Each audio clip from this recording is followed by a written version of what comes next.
What if everything you knew about Jut origins was wrong? What if the stories passed down for centuries of mighty horsemen from the steppes of noble Aryan bloodlines were just that, stories? For generations, the debate raged. Were the Jutts descendants of Indo-Scythians, those fierce riders from Central Asia? Or were they Aryan settlers, shaped by Vedic fire and Sanskrit verse? Both theories held weight, neither held proof, because for more than 2,500 years, there were no records, no scrolls, no inscriptions, just whispers, stitched into folklore, embroidered into pride, and sometimes silence. And then came a shift, not from a historian or a temple wall, but from a cheek swab, from a drop of blood. A Y chromosome DNA study conducted across 302 Jutt men from both India and Pakistan set out to end the debate. But instead of one answer, it uncovered 9. 9 deep-rooted paternal lineages. 9 ancient migrations. 9 separate beginnings, all carried by people who believed they were one. Let that sink in. The Jut identity, long treated as singular, was never a straight line. It was a web, a collision of timelines, cultures, bloodlines, some rooted in the land, some riding from the horizon, others nearly forgotten. Imagine the shock, the quiet unravelling of finding out that your father, your uncle, your entire ancestry may not be linked to the legacy you thought it was. Because DNA doesn't care for legend, it doesn't ask permission, it simply tells the truth, no matter how complicated it is. And buried inside that truth was one lineage that didn't ride in on horseback, didn't invade, didn't conquer. It was already here, older than kingdoms, older than war. And now it's finally speaking again, through the blood of the people who never left. So who was this silent ancestor? And what forgotten civilization still echoes in your genes? That story begins now, long before temples, before the Vedas were sung, before there was even a word called India. There were farmers, not warriors, not kings, just people, planting grain beneath monsoon skies. That's where we begin. Because when scientists look deeper into the DNA of the Jutts, beyond the 9 lineages, beyond the migrations, one bloodline rose above the rest. Haplogroup L-M20, found in 36 to 37% of all Jutt males. And it doesn't come from the steppes. It doesn't trace back to Scythia or the Aryans. It comes from here, from the soil beneath your feet, from the rivers that shaped Harappa, Mohenjo-Daro, Rakhigarhi. This haplogroup is directly linked to the ancient Indus Valley civilization, one of the oldest, most advanced urban cultures the world had ever seen. But even that's not the beginning, because LM20 itself emerged nearly 40,000 years ago, when your ancestors weren't building cities. They were carving survival out of stone and earth, and they stayed, while empires fell, while scripts changed, while borders were drawn and redrawn. This lineage remained rooted, passing from father to son, quietly, relentlessly. Today the Jut identity is tied to the land, to agriculture, to village life. But that isn't modern tradition. That's memory, genetic memory. Because the people once called invaders may actually carry the oldest blood in South Asia. So next time someone questions who came first, remember, you didn't arrive, you endured. But not every ancestor was a farmer. Some didn't plant, they conquered. They came with fire, with wheels, with war cries, and their arrival would change everything. Their wheels carved paths across continents. Their horses carried gods and grammar. They didn't come to farm, they came to reshape the world. Roughly 4,000 years ago, the steppe winds blew across South Asia, carrying with them a people who would rewrite language, culture, and the very structure of society. Their legacy? It lives in the DNA of nearly 29% of Jut men today. Haplogroup R1a, the genetic signature of the Indo-Europeans. Born on the Pontic-Caspian steppe, these riders belong to what archaeologists now call the Kurgan culture, pastoralists with a gift for conquest and storytelling. They didn't just bring swords, they brought the Sanskrit language, chariots and war tactics, patriarchal clan systems that still shape rural society. And slowly, they didn't just fight the people of the Indus Valley, they merged with them. Bloodlines fused, cultures bled into one another, and what emerged was not a conquered people, but a new identity. You can still feel it today in the rhythm of Punjabi dialects, in the structure of clans and kinship, in the rituals passed down without question. R1a isn't just found in Jutts, it's also high in Brahmins, Raws, Rajputs. The echoes of steppe ancestry run wide across the subcontinent. So here's the paradox. The so-called invader is now a branch on the same family tree. He didn't just ride through history, he became part of it. But even these horsemen, with their gods, their fire, their epic poems, weren't the last to arrive, because after them came another wave, one that didn't build temples, didn't write hymns, and left only fear in its wake. The Huns didn't just raid India, they stayed, and they bred. For most, they're just a shadow in history, barbaric horsemen, feared for their savagery, remembered for their destruction. But history only tells half the story. DNA tells the rest. Because when scientists mapped the Y-DNA of Jut men, they found something strange. Haplogroup Q, linked to the Huns, the Mongols, the Turkic tribes of Central Asia.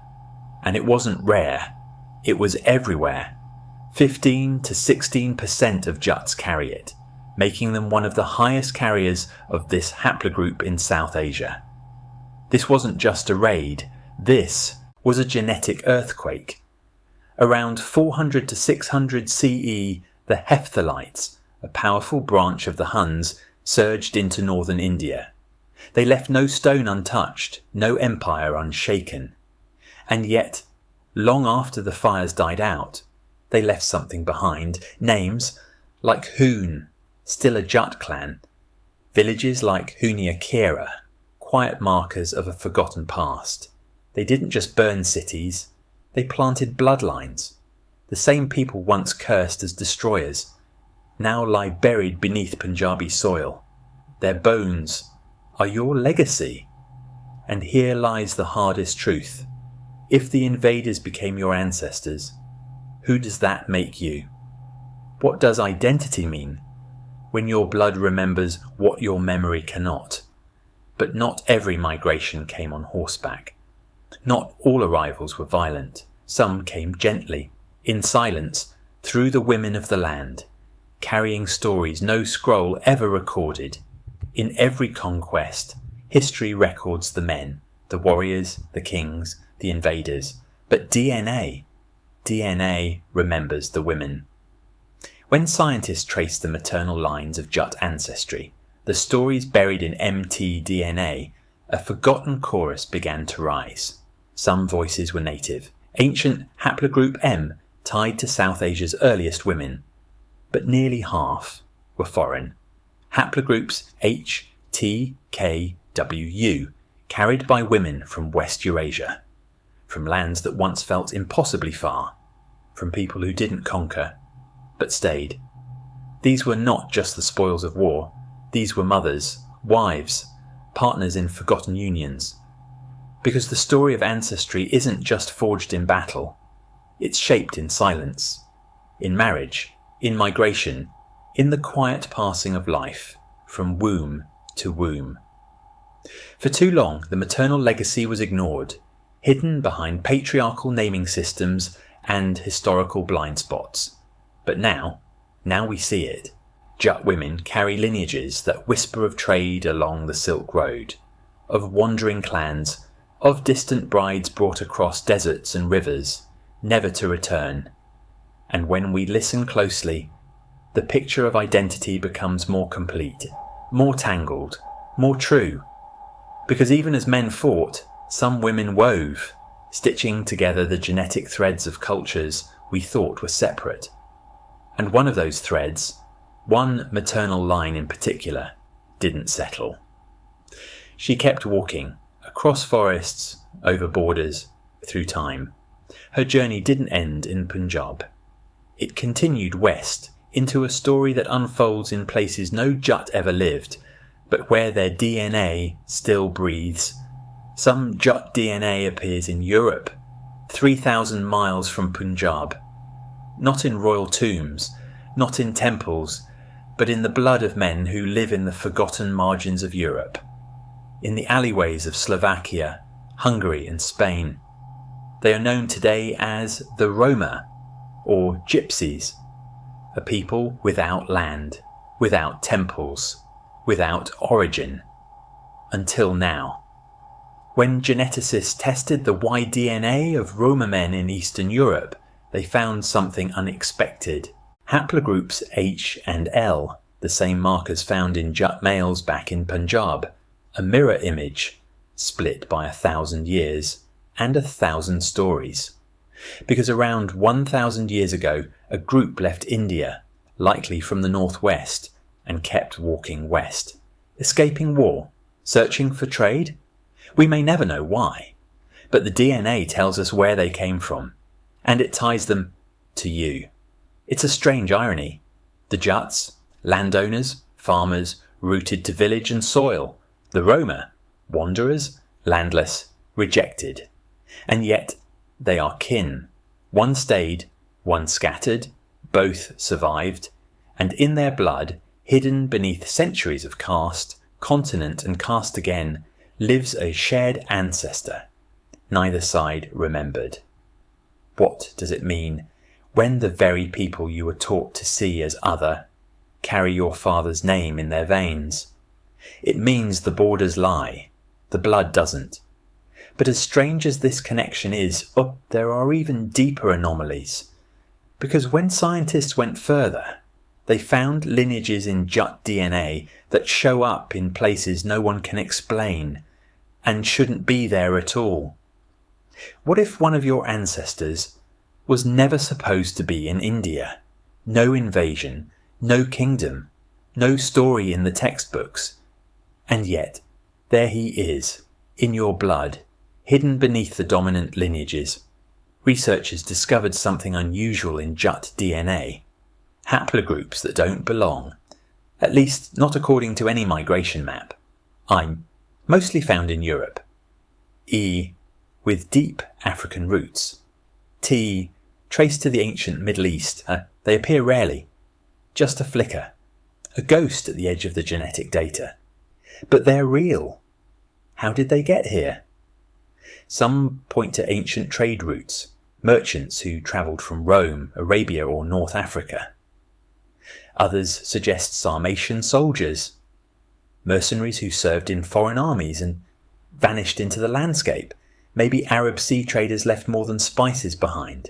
They didn't build kingdoms. They left no epic poems, no war records, only children. This is the part of ancestry no one tells you about. The quiet passengers of history. Men who arrived with no name and stayed just long enough to leave one behind. And yet they're part of you. The forgotten thread in your identity. The detail you never saw coming. Because heritage isn't just about bloodlines that ruled. It's about the ones who disappeared and still live inside you. But with all these scattered stories, from farmers to riders, invaders to wanderers, ghosts to kin, one question rises louder than the rest. When did this all become? One people? One name? One identity called Jut? Before there was India, Before there was Pakistan, there was the Jutt, not as a caste, not as a clan, but as something forming in the aftermath, when empires crumbled and memories blurred. The earliest written trace comes not from Punjab but from Arab texts, where the word Zot appears in 8th century Sindh, foreign chroniclers struggling to name a people they couldn't quite place. Who were they? Not just one tribe, not just one bloodline, but a fusion.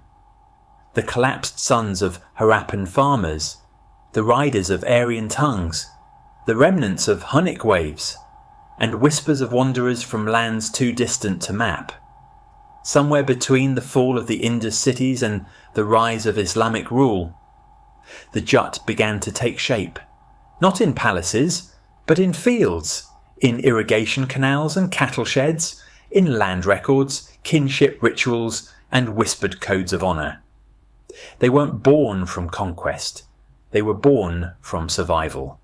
A rural power, steady, enduring, anchoring Punjab through centuries of upheaval. While kings changed thrones, the Jutt kept ploughing. But this identity wasn't carved in stone, it was forged in fire, the fire of collapse, migration, intermarriage and memory. A patchwork that hardened into pride, into name, into legacy. But here's the twist, even as they became Jutt, they didn't close off. They kept absorbing, adapting, connecting. Because their story wasn't isolation, it was reach. And when scientists zoomed back out, they realised the Jutt genome wasn't unique, it was shared. 75% of Indian ethnic groups share the same genetic profile as the Jutts. Let that settle for a moment. The haplogroups that run through Jutt DNA, L, R, J, Q, aren't exclusive. They're found in Raws, Rajputs, Gujars, Brahmins, Sindhis, even in communities that claim no connection to one another. So what does that mean? It means caste isn't in your chromosomes, it's in your stories. Lines drawn by power, not by blood. Because when you zoom into the genome, those borders vanish. The science is clear. Identity isn't about what you are. It's about who you believe you are. And sometimes who you've been told you're not. The people we call them might carry our grandfathers in their veins. The enemy, the outsider, the forgotten caste. They may be closer than anyone knew. That's the soft shock of DNA. It doesn't just rewrite history. It rewrites the mirror. So what happens when you stop looking at communities as islands and start seeing them as rivers, flowing from the same ancient source, branching, diverging, reconnecting? Then identity becomes not a fence, but a web. And in the middle of that web, there is one person, one man, carrying it all. 9 bloodlines, 9 origins, 9 civilizations written into one body. So what kind of story does he tell? Let's find out. One Jutt man carries the legacy of 9 civilizations. In a single body, the genetic echoes of warriors, farmers, kings, and nomads. His Y-DNA tells a story that stretches over 30,000 years, from the frozen steppes of Central Asia to the brick cities of Harappa to the battlefields of medieval India. Haplogroups L, R1A, Q, J2, H, G, E, I, and T, each one a doorway into a different past. One came from the ancient Indus. One rode in with the Aryans. One followed the Huns. Another traced back to Rome, Arabia, even Africa. No single tribe, no pure bloodline, just a mosaic of survival, layered with pain, power, and forgotten names. You are not a descendant of one people. You are the genetic library of Eurasia. Inside you lives the memory of the Pamirs and the Punjab, of Hungary and Herat, of desert winds and monsoon fields. You're not a type. You're a timeline.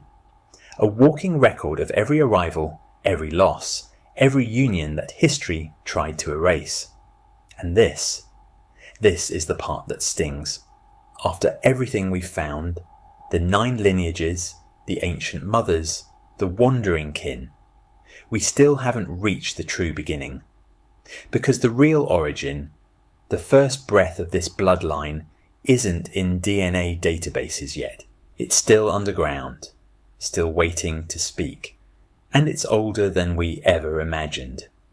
What if your real origin is still locked in the dust, buried beneath the ruins of Rakigari, beneath layers of earth untouched for 5,000 years, lies the DNA of a civilization we still don't fully understand. The Harappans, the Indus Valley people, left behind no readable script, no clear migration trail, but their bones are beginning to speak. Ongoing DNA sequencing of ancient remains could rewrite everything, not just for the Jutts, but for the entire genetic story of South Asia. And that's the truth no history book dares to hold. We're only just beginning to understand who we are. Because your real origin isn't in the stories told around fire, or the castes written into law, or the borders drawn in blood. It's in your mitochondria, your chromosomes, your breath, borrowed from ancestors you've never heard of. So what happens when that final mystery is uncovered? What will the next skeleton whisper? Who else is hidden inside your blood? We'll find out in the next chapter of this unravelling history. And if you want to be there, when the dust finally speaks, subscribe, because the next genetic secret might be yours.